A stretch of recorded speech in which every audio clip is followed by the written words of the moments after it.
Mon ex ne m'aime plus, comment agir? Alors dans cette vidéo, je vais te donner quelques conseils si tu es confronté à un ex qui aujourd'hui t'affirme ne plus être amoureux pour justement t'aider à ne pas aggraver davantage la situation et plutôt à faire en sorte de jouer la carte du temps pour que ton ex se rende compte au fil des semaines qu'il ou elle est peut-être dans l'erreur. C'est une vidéo qui est étroitement liée avec d'autres sujets que je traite sur ma chaîne, comme le principe des sentiments au sommeil, le fait qu'en fait un ex est convaincu de ne plus être amoureux ou amoureuse alors qu'on s'apercevra avec le temps que c'était juste des sentiments qui étaient en sommeil. Pour autant, je ne vais pas parler donc des cas particuliers qui amènent justement ces sentiments à s'éteindre, parce que je le fais dans d'autres vidéos. Là, je vais vraiment te donner des conseils pour savoir comment agir si tu te retrouves dans cette situation. Alors, avant de commencer en complément, sache que je t'ai laissé la possibilité d'avoir accès à une checklist de 14 interdits. J'ai fait cette checklist volontairement parce que si en plus aujourd'hui tu es confronté à un ex qui estime ne plus être amoureux, je sais que la vague d'émotions peut t'amener à faire malheureusement un petit peu n'importe quoi, beaucoup d'erreurs parce que tu perds de ton objectivité. Donc le but de cette liste, c'est vraiment que tu l'aies sous le coude. C'est un réel guide, tu vas voir, pour t'aider et pour t'éviter à cumuler finalement les erreurs.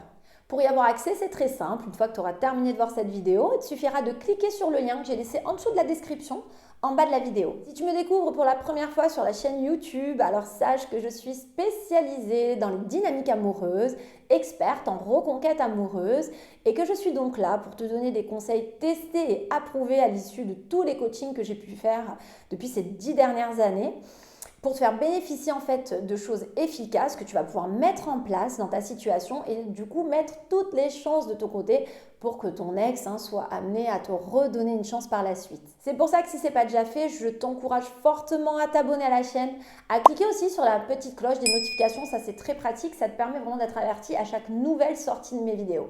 Alors si tu es confronté aujourd'hui à un ex qui dit ne plus t'aimer, comment agir ? C'est courant, c'est vrai, d'être assez chamboulé par ce type de propos parce que vous êtes nombreux à me rapporter en coaching que c'est déstabilisant dans le sens où il y a quelques jours encore, vous faisiez l'amour ensemble, il y a quelques semaines encore, vous parliez des vacances à venir ensemble. Bref, rien ne laissait penser vraiment qu'il n'y avait plus de sentiments. Généralement, c'est vrai, il existe des cas de figure où ce sont plutôt des sentiments donc mis en sommeil, c'est-à-dire étouffés, que des sentiments qui ont vraiment disparu. Parce que justement, dans ce cas de figure, c'est le moment de redoubler d'efforts. Si les sentiments sont juste en sommeil, c'est vraiment la preuve qu'en agissant bien, la situation peut franchement être rattrapable. C'est pour ça que je vais tenter de bien t'expliquer les conseils que je vais te donner dans cette vidéo pour que tu puisses réellement te les approprier et pour qu'ils s'avèrent très efficaces. Premièrement, accepte le fait que ton ex puisse dire qu'il ou elle n'est plus amoureux ou amoureuse. Dis-toi que là, c'est comme avec les enfants. Plus tu vas chercher à contredire ton ex, à lui prouver que c'est impossible, que ce qu'il explique aujourd'hui finalement n'est pas crédible parce qu'il y a encore 3 jours que vous faisiez l'amour ensemble, plus tu vas pousser ton ex dans ses retranchements, à essayer de te faire valoir ses propos en insistant sur les raisons pour lesquelles il ou elle estime ne plus avoir de sentiments. A l'inverse, montre éventuellement que tu es surpris, mais qu'à ce moment-là, les sentiments ne se contrôlant pas, tu ne peux rien faire et donc tu vas le laisser avec cette idée. Penser que de ne rien dire va aggraver ta situation est une erreur parce que c'est l'inverse. Plus tu vas le laisser avec cette fausse idée, plus tu te donnes de chance en fait qu'avec le temps, il ou elle commence à dédramatiser ses propos et à se rendre compte qu'il ou elle est peut-être dans l'erreur. Donc, si tu es confronté à quelqu'un qui t'assure ne plus ressentir de sentiments, explique que tu trouves ça regrettable parce qu'il y a encore 2 semaines, toi en tout cas, tu avais l'impression que la relation tenait la route, qu'il y avait encore des sentiments, mais pour autant ça ne t'appartient pas, que tu ne peux rien y faire et qu'en dehors de l'accepter, tu ne peux rien faire d'autre. L'objectif de ce discours, c'est tout simplement de t'aligner avec ton ex pour éviter les rapports de force et pour que tout s'apaise entre vous pour le moment. Ensuite, laisse de l'espace à ton ex. Dis-toi qu'une personne qui aujourd'hui est en train de se convaincre qu'elle n'a plus de sentiments, ça sert absolument à rien d'aller se coller, se gratter. Ça va faire là encore l'effet inverse.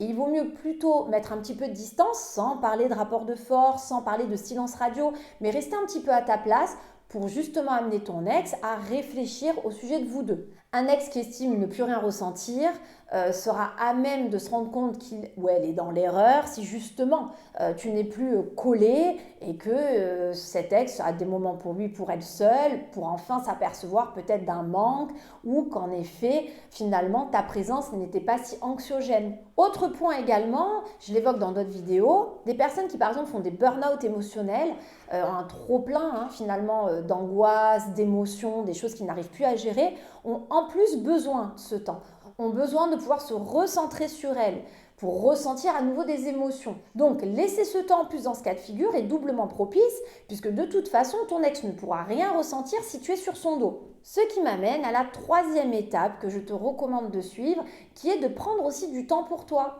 Si tu laisses du temps à ton ex, c'est le moment d'en prendre aussi pour toi. C'est-à-dire que si par exemple vous vivez sous le même toit, tu n'as pas à avoir peur à quitter le domicile pour aller faire un cinéma, un apéro avec des amis et laisser du coup ton ex profiter de la maison sans toi. Si vous ne vivez plus ensemble, vous êtes déjà séparés, eh bien ce sera l'occasion pour essayer aussi d'occuper ta tête à autre chose qu'à ta reconquête et pour essayer de te nourrir aussi et récupérer un petit peu d'énergie dans ce que tu traverses. Prendre du temps pour toi aussi, c'est véhiculer une image à ton ex d'une personne qui se prend en main, d'une personne qui va de l'avant. Là encore, quelqu'un qui a la sensation de ne plus être amoureuse a besoin d'une certaine façon d'être séduite. Mais il ne faut pas le faire de manière directe, de manière frontale, puisque comme je viens de l'expliquer, ton ex n'est pas disposé à ça. Par contre, ça peut être fait de manière subjective. Ton ex peut s'apercevoir que tu vas bien, que tu es quelqu'un de souriant, que tu sors, que donc tu passes du bon temps aussi sans lui, sans elle. Ça peut éventuellement un petit peu piquer son ego dans le fait que ton ex peut aussi ressentir une forme de manque à ce moment-là. Et puis prendre du temps pour toi, c'est être en adéquation avec ce que j'expliquais auparavant. C'est cohérent avec le fait de dire à ton ex que tu acceptes finalement le fait qu'il estime ne plus être amoureux. C'est être cohérent avec le fait que tu lui laisses justement de l'espace, que tu lui laisses également du temps. Et ce comportement, plus il sera cohérent et plus il rassurera ton ex. Moins il créera donc de rapports de force et plus il vous amènera à être aligné. L'intérêt d'être aligné avec un ex, je te le rappelle, c'est de pouvoir ensuite rediscuter des moments simples de partage, des moments de complicité. C'est réapprivoiser ton ex sur le fait qu'il ou elle peut à nouveau finalement passer encore de bons moments à tes côtés. Alors justement, je te rappelle qu'en cette période de doute où tes émotions sans doute peuvent te jouer des tours, je t'ai laissé la possibilité d'avoir accès à une checklist de 14 interdits. C'est un vrai guide qui va t'aider dans ton quotidien pour éviter les erreurs que tu pourrais être amené à faire à cause justement de ce manque d'objectivité. C'est très simple pour y avoir accès, il suffit de cliquer sur le lien qui se trouve en dessous de la description de cette vidéo. Si mes conseils te paraissent utiles, pense au petit like d'encouragement, à t'abonner à la chaîne si ce n'est pas déjà fait, en cliquant sur la petite cloche des notifications. C'est ultra pratique pour justement ne louper aucun conseil à venir. En attendant, je te dis à très bientôt pour la suite de mes vidéos.